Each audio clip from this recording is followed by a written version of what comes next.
Doctor साहब, senator Irfan Siddiqui साहब ने कहा है कि कई दरवाज़ों से बैक वक्त मुज़ाकरात नहीं चल सकते हैं। ये मुज़ाकरात का अमल कहाँ तक पहुँचेगा? ये जी मुल्क की सियासत तो ये चल रही है जिस तरफ, ये भी फ़िलहाल वहीं पे देखते हैं अदालतों में क्या मामला तारीख क्या होते हैं। अगले 72 घंटे या आप समझ लें कि हाँ 72 घंटे लगाते हैं, बड़े अहम है मजमूई जो सूरत हाल डेवलप होनी जा रही है पूरी दुनिया में। एक तो यह है कि कल 4 बजे नहीं, इतवार को 4 बजे नहीं बल्कि सुबह 8:30 बजे जंगबंदी पे अमल होगा। और ये जो गज़ा में जो जंगबंदी है उस पर अमल दरामद सुबह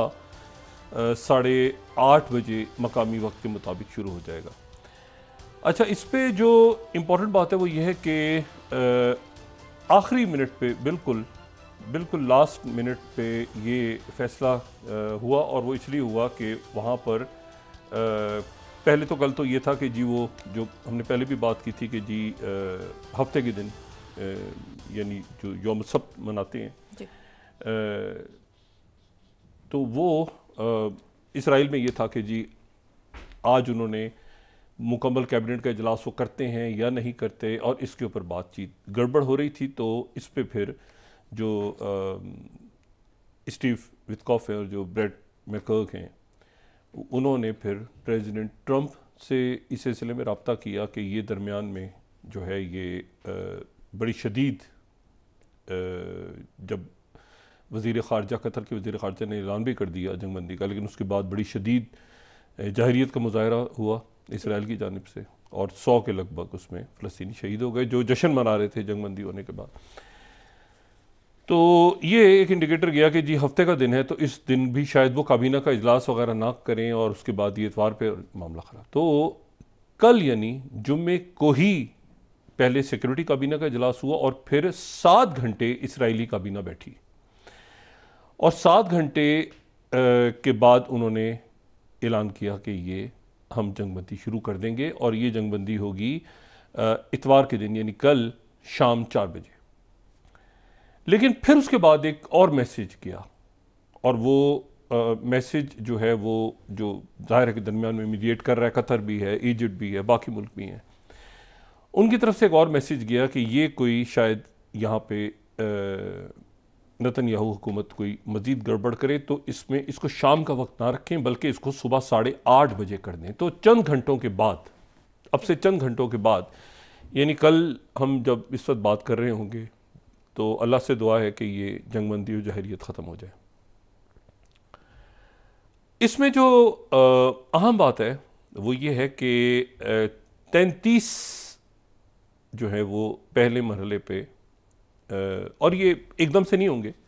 यानी पहला मरहला जो चलेगा उसमें 33 और उसके बाद फिर दूसरा मरहला और तीसरा मरहला और सारा, और इसमें क्योंकि 98 और 100 के लगभग अभी कितनी तादाद है यरगमालियों की, क्योंकि थोड़ी देर पहले हमास की तरफ से ये कहा गया है कि जो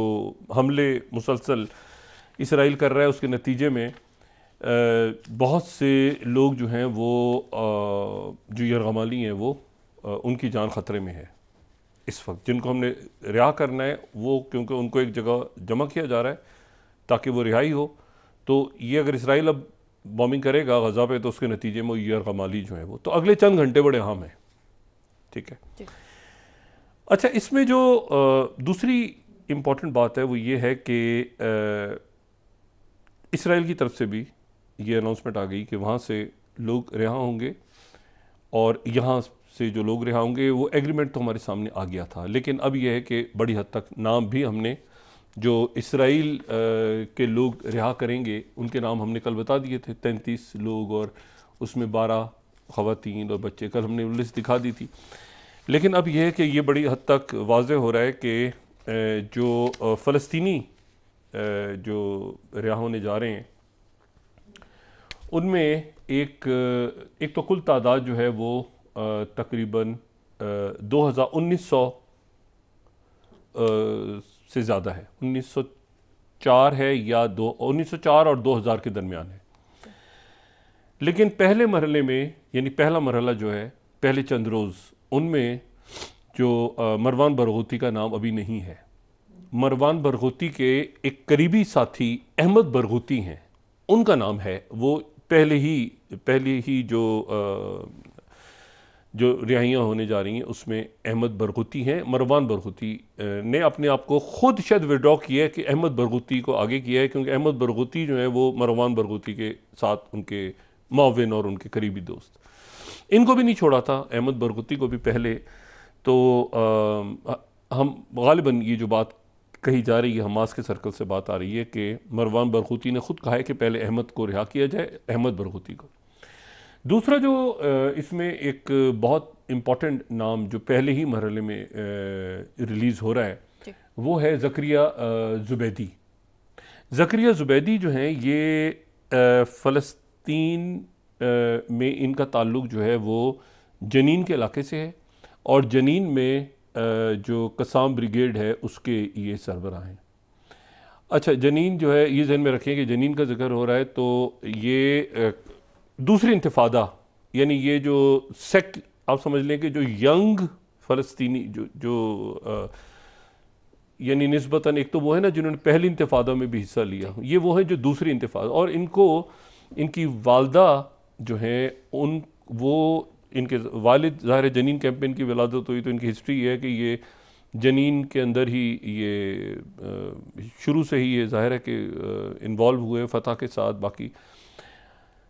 लेकिन फिर ये हुआ कि इनकी वालदा जो है, इनकी वालदा को और इनके भाई को जो है वो शहीद कर दिया गया। उसके बाद जब इनकी वालदा ही इनका कहना ये है ख़ुद इनका कि ये जब इनकी वालदा को शहीद कर दिया गया तो उसके बाद फिर इन्होंने ये मुसल्लह रास्ता इख्तियार किया। ये गिरफ़्तार हो गए थे, और गिरफ़्तार होने के बाद ये इसराइल की जेल से ये फ़रार होने में कामयाब हो गए थे। तो इनके ऊपर एक बहुत आप समझे कि इसराइल की एक हाई सिक्योरिटी प्रिजन से फ़रार होना, तो ये 4 लोग फ़रार होने में कामयाब हो गए थे। और उसके बाद लेकिन फिर ये हुआ कि ये दोबारा इनकी गिरफ़्तारी हो गई थी, और ये हाई सिक्योरिटी प्रिजन में, बहुत हाई सिक्योरिटी प्रिजन में इनको रखा गया था। अच्छा, अरब न्यूज़ ने, मैं 16th स्लाइड में अनफिनिश्ड वॉर ऑफ ज़करिया ज़ुबैदी के नाम से एक आर्टिकल यहाँ पर आया था। ये लिखा था डॉक्टर रमज़े बारूद ने 2021 में, अनफिनिश्ड वॉर ऑफ ज़करिया ज़ुबैदी। तो उसमें बहुत डिटेल्स थी ज़करिया ज़ुबैदी के हवाले से। और कुछ अर्से पहले, ये मैं यहाँ पे जेरूशलम पोस्ट को कोट कर रहा हूँ कि अभी सितंबर में IDF जो है ये 17वीं स्लाइड इसराइल की डिफेंस फोर्सेस ने ये ऐलान किया था कि उन्होंने फ़तह लीडर ज़करिया ज़ुबैदी के बेटे को भी उन्होंने मगरबी किनारे में शहीद कर दिया। अब ये है ज़करिया ज़ुबैदी जिनकी ये तस्वीर, ज़करिया ज़ुबैदी को रिहा किया जा रहा है। तो इसमें जो सबसे आप समझें कि जो इम्पॉर्टेंट पर्सनैलिटीज़ हैं उनमें ज़करिया ज़ुबैदी हैं। इनको भी जो है वो कई दफ़ा उम्र कैद की सज़ा। अच्छा, फिर अयाद जरारत हैं, ये जो हैं ये 2002 से ये जेल में मौजूद हैं, और इनको 35 दफ़ा उम्र कैद की सज़ा सुनाई गई थी 2002 में। उसके बाद महमूद अताउल्लाह ये भी हैं, इनको 25 दफ़ा उम्र कैद की सज़ा थी, इनको भी रिहा किया जा रहा है पहले मरहले में। अहमद दहीरी हैं, इस्लामी जिहाद से इनका ताल्लुक़ है, ये भी रिहा हो रहे हैं। अच्छा, महमूद अबू वर्दा, इनको 48 बार उम्र कैद की सज़ा सुनाई गई थी, इनको भी पहले मरहले में रिहा किया जा रहा है। अच्छा, मशरक़ी यरूशलेम जो है उसमें एक गाँव है या एक इलाका है जिसको सिल्वान कहते हैं। तो वहाँ सिल्वान से बहुत से नौजवान जो हैं वो उन्होंने अपनी एक सिल्वान स्क्वाड्रन कह लें या उसको जो भी कह लें, और उसमें 2002 में गिरफ़्तार हो गए थे। उसके तो 4 अहम उसमें नौजवान थे, उनमें से 3 को उनमें से रिहा किया जा रहा है। तो पहला जो मरहला है उसमें ये अच्छा, फिर खालिदा जरार वहाँ पे जो हैं ये फ़लस्तीनी पार्लियामेंट की ये मेंबर भी रही हैं, और इनको भी गिरफ़्तार कर लिया था। तो एक ये खातून है, और इनके साथ दूसरी जो एक जर्नलिस्ट हैं उनको भी रिहा किया जा रहा है। तो जो हाई प्रोफाइल मैंने आपसे कहा ना कि वो ये तकरीबन 2000 उधर से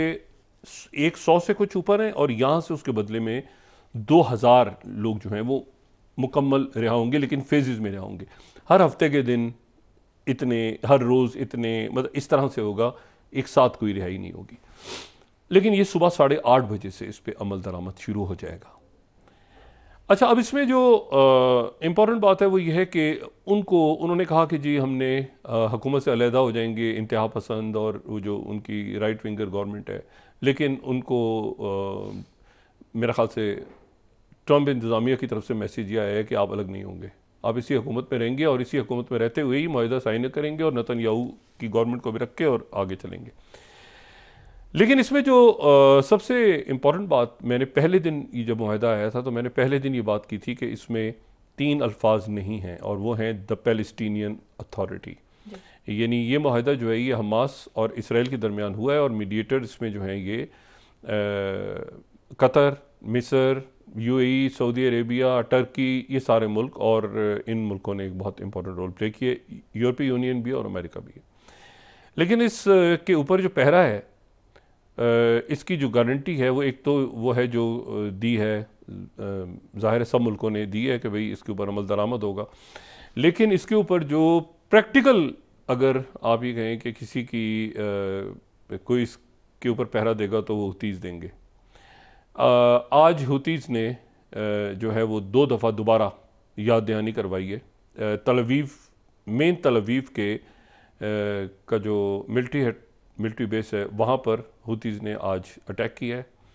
और दोबारा मिसाइल का अटैक हुए हैं, और फिर उसके बाद दूसरे अटैक जो हैं वो इलात का जो जनूबी इसराइल में इलाके हैं वहाँ पे अटैक्स करके याद दहानी करवाई है कि, और ये कहा है, बाकायदा बयान जारी हुआ है आज हुतीज़ की तरफ से कि हम इसको सीज़ फायर को यकीनी बनाने के लिए हम यहाँ पे मौजूद रहेंगे और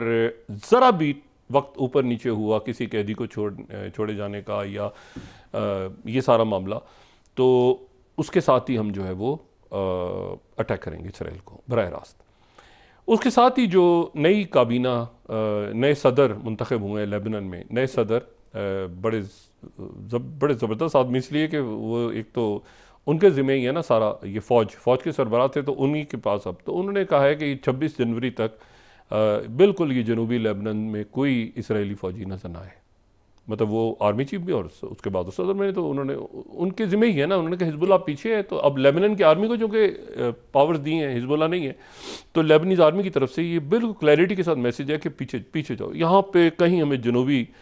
लेबनान के इलाकों में नज़र मत आना। तो ये क्लियर मैसेज चला गया है। और फिर एक उन्होंने मुलाकातें भी की हैं, सारा कर आके हिजबुल्लाह के लोग भी साथ हैं, और ये सारे के लेबनान के वो सीज़ फायर वहाँ पे अपनी जगह पे मौजूद है, और प्रेसिडेंट मैक्रोन वहाँ गए हैं, और वो सारा फ्रांस भी मौजूद है। तीसरी जो इसमें इम्पॉर्टेंट बात है वो ये है कि मैं अभी इस पर दोबारा वापस आता हूँ कि ये सुबह 8:30 बजे से शुरू हो जाएगा, लेकिन मैं अभी वापस इस पर आता हूँ कि ये जियो पॉलिटिक्स में क्यों बार बार कह रहा हूँ कि यहाँ से जन्म लेगी गज़ा से। लेकिन पहले आ जाते हैं कि उसके चंद घंटों के बाद, यानी क्या होना है 20 तारीख को जो है वो सदर ट्रंप अपनी तकरीब हरफ बरदारी उनकी, अच्छा वो पूरा का पूरा जो प्लान है वो तब्दील हो गया है। और वो प्लान इसलिए तब्दील हुआ है कि उस दिन वाशिंगटन में शदीद सर्दी और बारिश, आर्कटिक ब्लास्ट जिसको वो कहते हैं, एक मौसम के हवाले से उसके बाद में बात कर लेंगे, लेकिन ये कि शदीद वहाँ पे सर्दी है और उसके साथ बारिश, और उसकी वजह से जो ओपन जो होना था, तकरीब हलफ बरदारी होनी थी, वो अब जो है वो कैपिटल बिल्डिंग जो है, कैपिटल बिल्डिंग वाशिंगटन डीसी में जो एक बड़ी सी बिल्डिंग हमें नज़र आती है ना, जो बड़ी सी बिल्डिंग जो कि ये जिसके ऊपर एक बड़ा सा एक गुंबद हमें नज़र आता है, ठीक है ना, तो ये जो है ये कैपिटल रुताना, ये कैपिटल, ये जो हमें बड़ा सा गुंबद नज़र आ रहा है, ये कैपिटल रुताना है। ये रोम के अंदर जो एक पेंथेन करके उनका एक जगह है पुरानी, और कुछ वेटिकन के अंदर इमारत है, उससे ये जो है यानी उसको देख के ये बिल्डिंग तामीर हुई थी।